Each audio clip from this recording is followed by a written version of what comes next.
retrouve pour une vidéo un peu podcast. Je vais vous faire le bilan de mes 4 années d'activité en tant que peintre sur figurine, donc les échecs que j'ai rencontrés, les réussites aussi. Déjà parce qu'on me l'a demandé, je réponds souvent aux demandes. Merci en tout cas pour votre soutien sur la chaîne, vos messages, votre présence. J'ai du soutien sur Instagram, sur Facebook, c'est important pour moi. Afin aussi de varier un petit peu, comme vous pouvez le voir, puisqu'on fait un petit peu de live. Là, ça va être un podcast quand même assez conséquent. Si vous n'avez pas le temps de le regarder, voilà, je vous suggère de vous poser tranquillement pour écouter un petit peu, aborder des sujets un peu perso, sans rentrer non plus dans le détail. Vous expliquer un petit peu mon parcours en tant que peintre. J'avais fait une vidéo dans laquelle je parlais est-ce que c'était bien ou pas d'être peintre sur figurine. J'avais survolé un petit peu le sujet parce qu'il y a des choses voilà, dont j'ai pas forcément parlé, et là on va arriver bientôt tranquillement au mois de juin, et donc ce sera mes 4 ans d'activité en tant que peintre sur figurine. Au début, comment j'ai commencé et comment je suis tombée dans la peinture et la frénésie de la peinture sur figurine. À l'époque, j'habitais à Montreuil, enfin à Vincennes, donc c'est en 94. Et puis j'étais en restauration, donc je travaillais dans un restaurant. Donc on est à peu près, si je resitue, on est à peu près en 2012. Bon, personnel un peu compliqué, etc. Et en 2012, j'ai eu un décès. J'ai eu le décès d'une de mes compagnes de l'époque, qui était à l'époque jeune, hein, qui avait 23 ans. Elle est décédée d'un cancer, etc. Donc bon, truc pas trop rigolo. À l'époque là, du coup, je me suis retrouvée un peu seule, parce que on n'est jamais prêt pour ce genre d'événement, forcément, hein, c'est quelque chose qui marque. Donc j'ai commencé au début à me mettre un petit peu à la méditation, à lire des bouquins un petit peu sur la spiritualité, tout ça. Beaucoup sur le bouddhisme, je ne vais pas vous mentir. Et à ce moment-là, je me suis retrouvée face à une situation où j'avais tellement de douleur en moi que je me suis dit, il y a 2 solutions en fait. C'était soit je me laissais tomber dans un trou de déprime et voilà, soit je décidais de m'accrocher à quelque chose. Et à l'époque, du coup, je suis passée devant la boutique Au Bois Rieur à Vincennes, qui à l'époque était tenue par Nicolas, auquel je fais un coucou de passage. Et je suis tombée dans cette boutique avec plein de petites figurines. Il y avait énormément de choses. Il y avait les joueurs de Magic sur une table. Il y avait des vitrines avec de la peinture. Enfin, j'ai été vraiment omnibulée face à ces petits bonhommes. J'ai toujours aimé la peinture en général. Je faisais des maquettes. Au début, c'était des maquettes de motos, de bateaux, les kits qui étaient vendus. À l'époque, c'était de la maquette plastique. J'ai toujours aimé ce côté manuel. Je faisais des maisons en allumettes, des choses comme ça. Et du coup, j'ai commencé à acheter un premier set de peinture qui était donc le Seigneur des Anneaux pour le jeu. C'était Games Workshop qui avait sorti ça. C'était la communauté de l'anneau. Donc je suis allée m'acheter un petit peu de matériel. J'avais pas beaucoup d'argent à l'époque. Je faisais attention à mes dépenses. J'ai acheté mon livre, Peinture sur figurine, dont je vous ai déjà parlé. Je me suis mis à peindre. J'ai commencé à aller regarder un petit peu sur YouTube ce qui se faisait. J'ai connu Tiff à l'époque qui faisait de la peinture, j'ai connu d'autres peintres, des sculpteurs. Enfin, moi je visais toujours un peu le haut du panier pour m'inspirer un petit peu de ces gens-là. Et puis je me suis dit un jour, moi aussi je serais peintre sur figurine. Je sais pas comment, je sais pas dans combien de temps ça se fera, mais j'essaierai. La rencontre de personnes lors de salons, puisqu'à l'époque je sortais un petit peu plus de chez moi parce que j'étais seule, donc je sortais.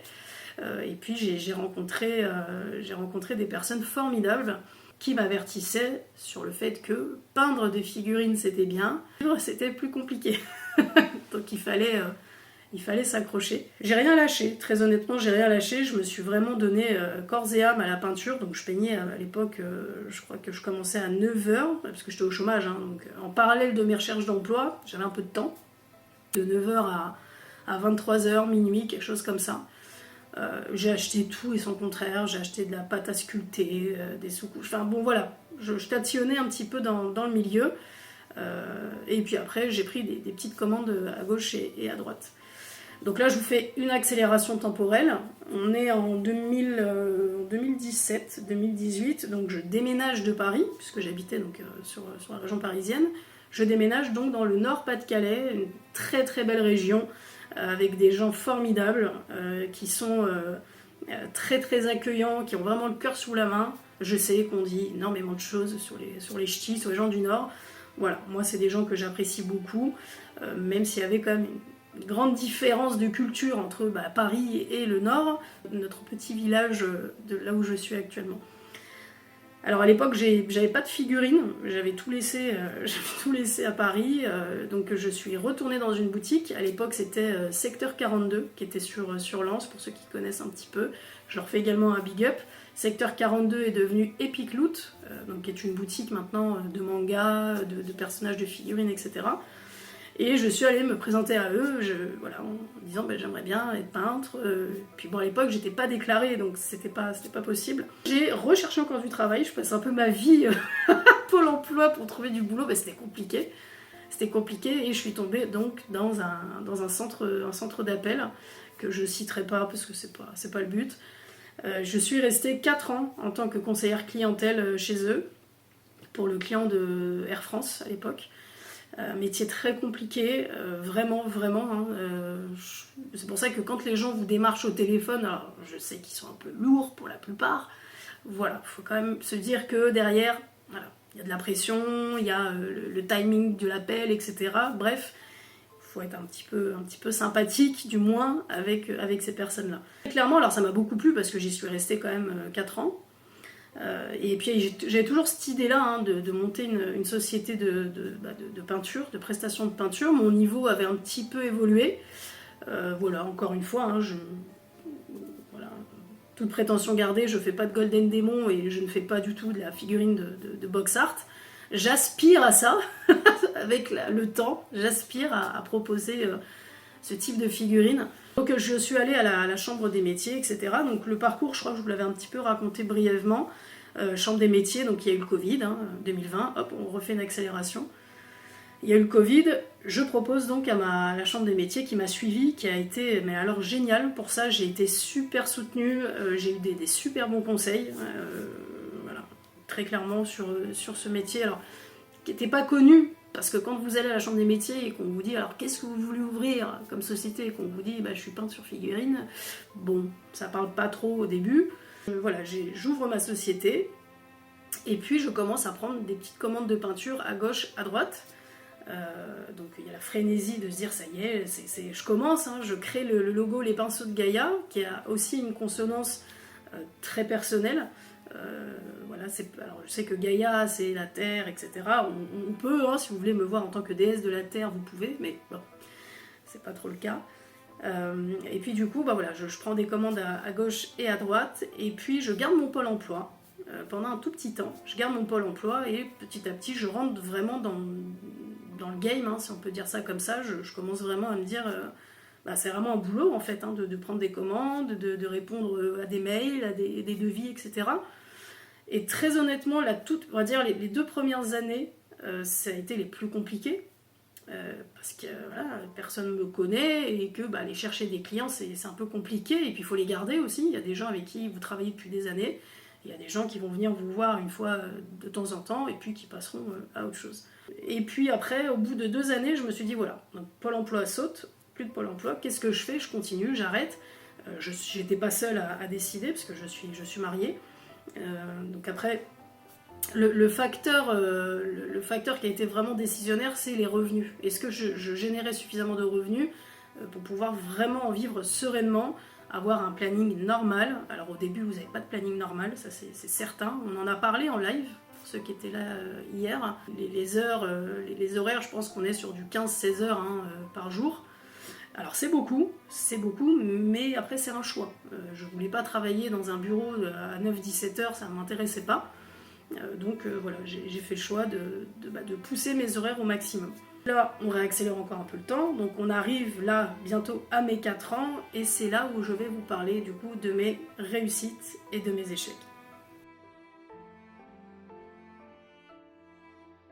Par les réussites, c'est toujours plus simple de parler de positif et après de parler de négatif.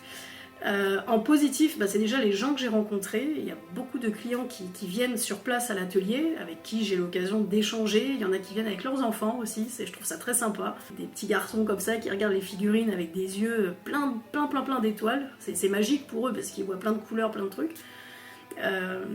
Des gens vraiment sympas. Vraiment, je crois que j'ai eu vraiment beaucoup de chance parce que j'ai eu une clientèle quand même super sympa. Voilà, il y en a quelques-uns qui sont peut-être un peu plus pointilleux, un peu plus exigeants, mais on est tous un peu comme on est, et finalement ça m'a aussi permis de m'améliorer, de me dire voilà, là il va peut-être falloir que tu bouges un peu ton cul et que tu t'accélères parce que voilà.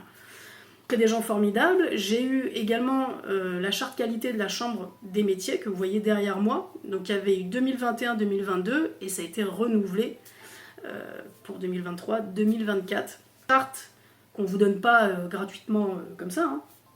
C'est une charte qualité qui est basée vraiment sur des critères, on vous pose plein de questions, sur le chiffre, sur machin, etc. J'ai eu un article aussi, alors ça je crois que c'était ma toute première année, peut-être ça faisait 2 ans là. Non, c'était 2020, donc c'est la première année de mon ouverture d'entreprise.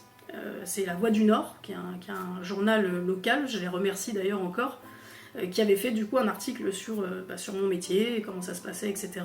Pour moi, c'était vraiment de la réussite, bien que, encore une fois, il n'y a pas de Golden Démon, de concours, de choses comme ça. Pour moi, ça vaut énormément de Golden Démon, parce que c'est une reconnaissance par la Chambre des métiers qui, quand même, qui gère énormément d'artisans. Et c'était important pour moi qu'ils reconnaissent mon travail. J'ai également eu de très belles collaborations, je pense notamment à une maquette que j'avais faite pour Enedis, donc en partenariat avec une association du Nord-Pas-de-Calais également.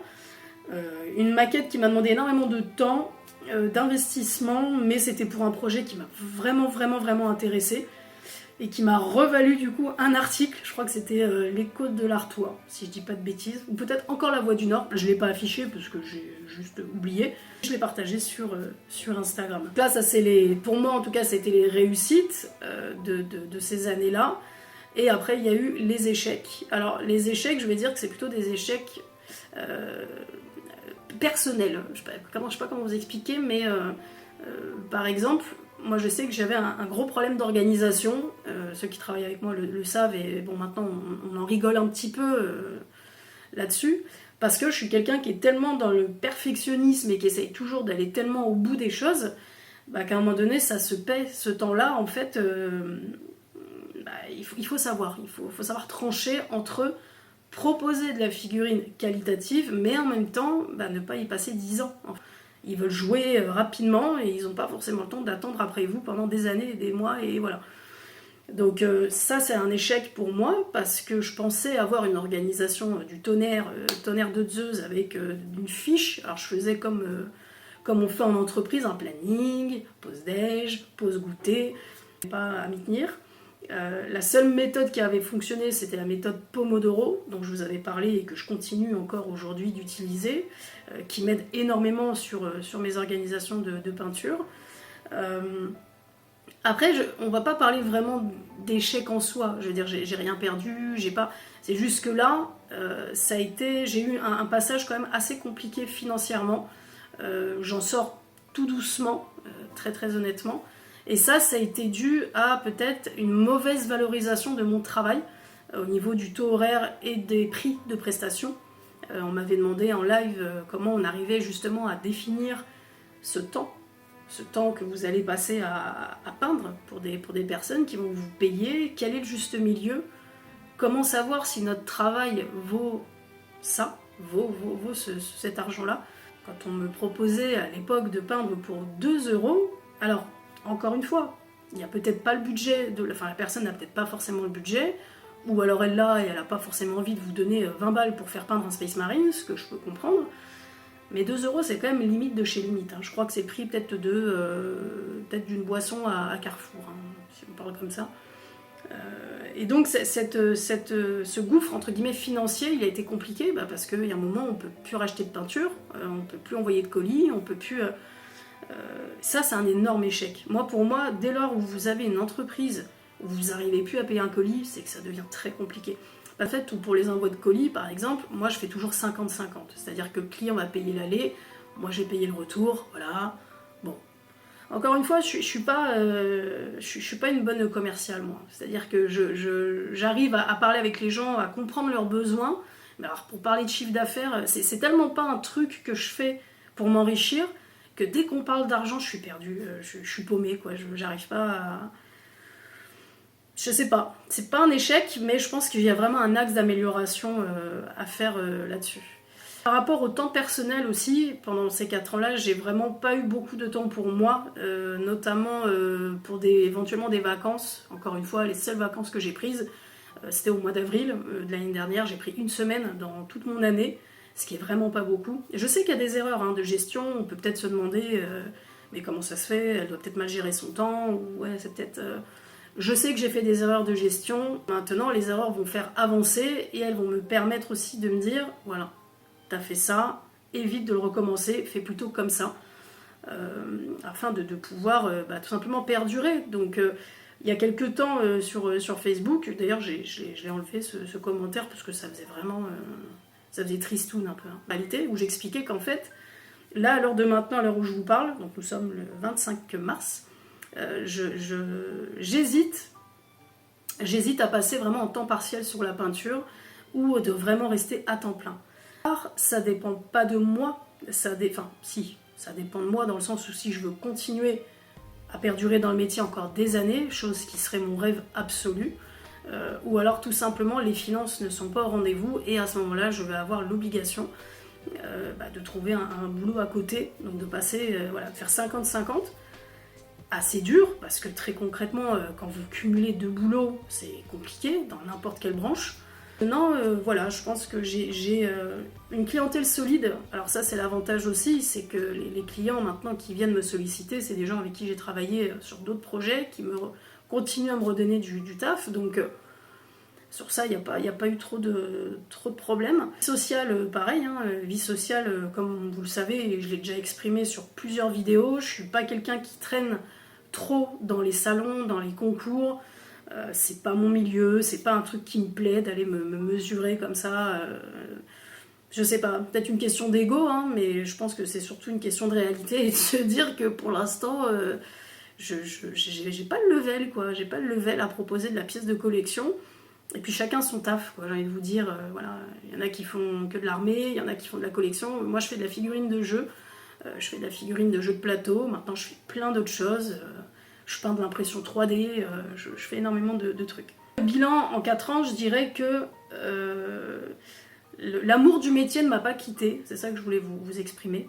L'amour du métier ne m'a pas quitté dans la mesure où j'ai toujours du plaisir à me lever le matin. Une petite vidéo où on passera une petite journée ensemble si ça vous dit. Dites-moi en commentaire si passer une petite journée avec moi dans l'atelier ça vous plairait. Alors pas tous dans mon atelier, mais une vidéo, je pense que vous avez compris. J'ai toujours cet engouement pour mon travail. Maintenant, je pense que il y a des axes vraiment à améliorer. Et quand on veut, je pense... avancer et grandir aussi, il faut savoir reconnaître ses torts, reconnaître ses erreurs, il n'y a rien de mal à le faire, et voilà, moi je reconnais qu'effectivement il y a des choses que j'ai très mal gérées. En résumé, donc c'est encore une fois pour moi le plus beau métier, il y en a plein d'autres qui sont très très beaux, moi à mes yeux c'est celui-ci. Vous avez vraiment cette liberté, ce côté où vous êtes au chaud dans votre atelier.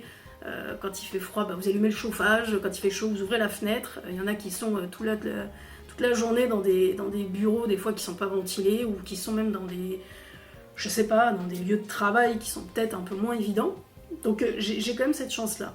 La difficulté que je rencontre, c'est toujours cette partie d'être légitime ou pas. Je vais m'expliquer. Légitime, des fois, où je me suis des fois posé la question de me dire, mais est-ce que je mérite finalement d'être là ? Est-ce que ma place, je la vaux ? Est-ce que je peux vraiment dire que je suis une peintre pro, etc. Donc des proches à moi, et qui me disent, mais tu te poses trop de questions. Il y a un moment, si t'es là, t'es là. Et oui, effectivement, mais vaut mieux se poser trop de questions que pas assez, au final. Point encore sur lequel je travaille, où j'essaye en fait de me dire, de prendre un peu confiance en moi, parce que j'ai beau être quelqu'un de caractériel et d'avoir une énorme gueule, une grande gueule, je suis quand même quelqu'un de sensible, et c'est vrai que de ne pas réussir à satisfaire quelqu'un, surtout dans le domaine du professionnel, c'est quelque chose qui peut me travailler pendant des semaines, des mois, et je vais ressasser, je vais me dire oh là là, j'aurais dû faire comme ci, comme ça, machin. C'est pour ça d'ailleurs que j'ai fait une formation de soins Reiki, qui est derrière la plante qui est en train de pourrir là-bas. J'ai passé mon Reiki niveau 1, donc des soins énergétiques, tout simplement voilà, pour me recentrer, me faire du bien, et puis me ressourcer quand j'en ai le besoin. Là, je pense qu'on a fait un petit peu le tour vraiment de ces 4 années. Voilà. Donc, je me suis laissée jusqu'à vraiment la fin mars pour vraiment voir comment va se développer l'activité, si j'ai encore pas mal de boulot. Je voudrais remercier tous les gens qui me sollicitent et qui m'envoient encore une fois des demandes, des devis, des choses comme ça. Et le dernier point que je voulais aborder avec vous, c'est la chaîne YouTube. Et la chaîne YouTube, je suis super contente que vous soyez là. Si les gens arrivent, on n'est pas encore une fois une grosse communauté, mais qu'importe. Je pense que c'est vraiment la qualité qui prime que la quantité. Vraiment pas à avoir une communauté à 318, 319 personnes. Je me suis dit, voilà, les gens ils vont... et voilà, on va être 20 et puis c'est tout. Donc la chaîne YouTube pour moi c'est une réussite. C'est une réussite parce qu'encore une fois il faut passer ce palier de réussir à faire des vidéos, à faire des montages. Encore une fois, j'ai pas un énorme matériel de cinéma, hein. Moi je filme avec mon téléphone, mon micro, une perche que j'ai payé 10 balles, mais parce que je fais aussi avec mes moyens et j'essaye de proposer toujours voilà, un contenu de qualité. Et surtout, voilà, je reste moi-même, c'est-à-dire que la personne que vous avez en face de vous, c'est la même qui va boire un café ou qui va manger avec vous au resto. Voilà, j'ai pas 15 000 facettes, j'en ai qu'une, c'est celle-ci. En tout cas, que vous êtes satisfait de ce côté-là. Voilà, en tout cas, c'était le bilan de mes 4 années d'activité en tant que peintre. J'espère que cette vidéo, ce petit podcast, vous a accompagné pendant vos sessions, que ce soit sur la route du boulot, que ce soit en session peinture. Vraiment de faire cette vidéo, on me l'a demandé, donc voilà, chose faite. S'il y a des questions, encore une fois, que vous vous posez, pourquoi pas organiser une petite FAQ, alors peut-être pas tout de suite, mais quand on sera un petit peu, voilà, on va dire peut-être 350 abonnés, pourquoi pas de faire une petite FAQ si vous avez des questions un petit peu plus peut-être pointilleuses. En tout cas, si vous avez été jusqu'au bout de cette vidéo, je vous invite à me le mettre en commentaire et à me dire « J'ai kiffé ton podcast », ça me fera super plaisir. Je vous souhaite en tout cas une excellente journée. La prochaine vidéo du coup sera sur un tuto peinture. Voilà, je sais pas ce qu'on va continuer, peut-être du zombicide ou peut-être du 15 mm. Pareil, lâchez-vous en commentaire, dites-moi ce que vous souhaitez afin que je sache comment m'orienter pour lundi prochain. Une excellente journée, prenez soin de vous et je vous dis à bientôt pour des nouvelles peintures. Ciao.